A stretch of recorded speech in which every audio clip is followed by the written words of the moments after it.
Chapter 27. Ellie nervously stepped into the ancient home of her ancestor. The house was made of wood, but some parts of the house seemed to be made of living trees, small branches with fresh green leaves.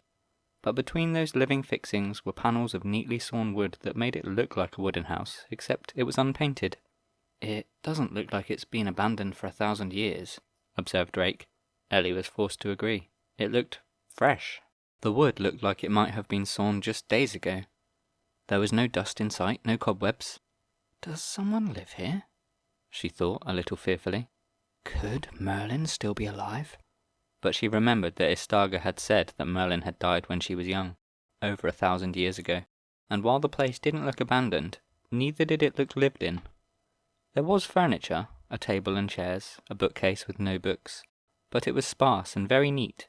In one corner was a hearth and a chimney made of stone, except it didn't look like it had been made at all, but rather grown, perhaps using goblin magic, while in another corner was a bed of sorts. Like the doorframe, it was made of living wood, vines and moss. It looked a lot like the bed Rake had created for her in the forest. The mix of human, goblin and fairy styles seemed like it should be alien, but it all fit together very naturally. Istaga had told her that Merlin's mother had been a human, while her father had been a fablin. That mixed heritage was displayed in the home that he had made for himself. The house was interesting, even pleasant, but it wasn't what she had been drawn here for. She told the others as much and stepped back out into the sunlight. The silver stag was there once more, having followed them down the valley.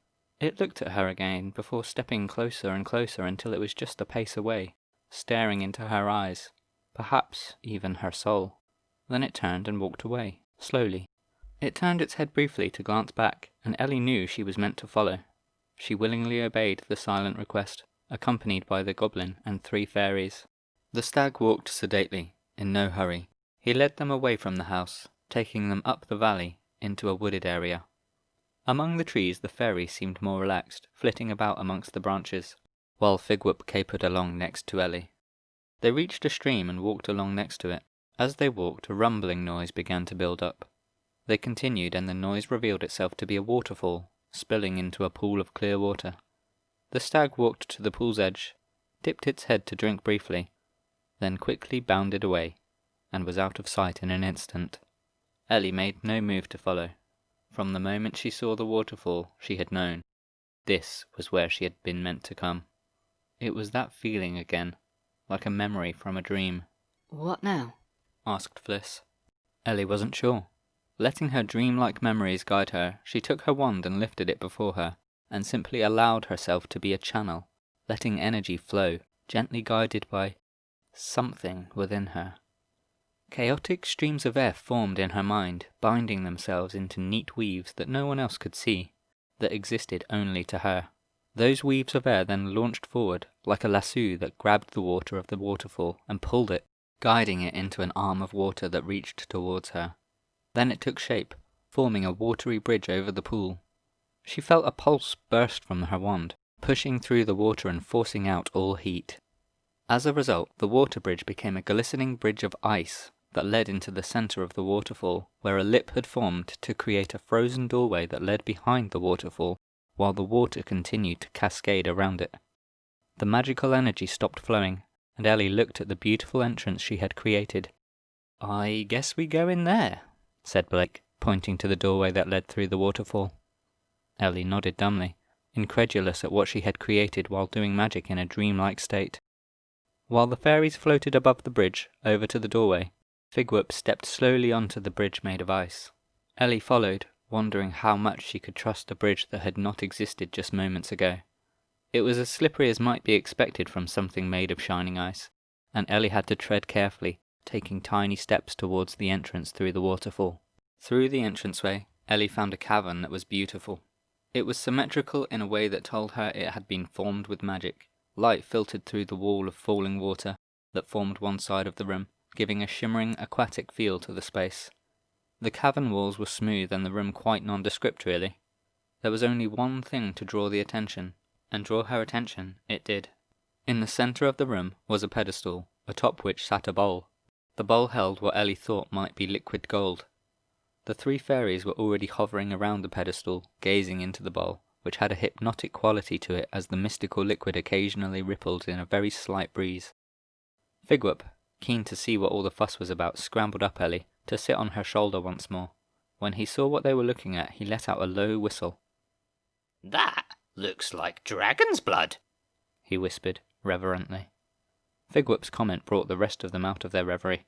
"Dragon's blood?" queried Blake.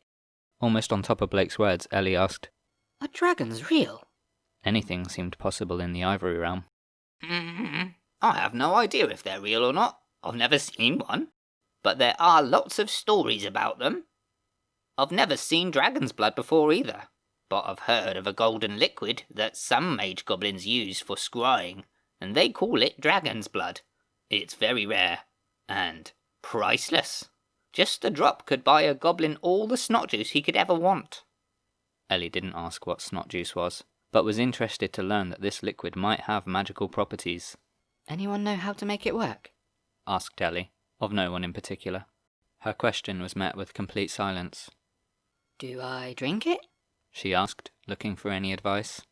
This time she did get a response as 4 tiny voices called out, "No!" Then Rake added, "You can't just go drinking magical things. What would give you such a crazy idea?" He seemed horrified at the thought. "Okay, so I don't drink it," she thought.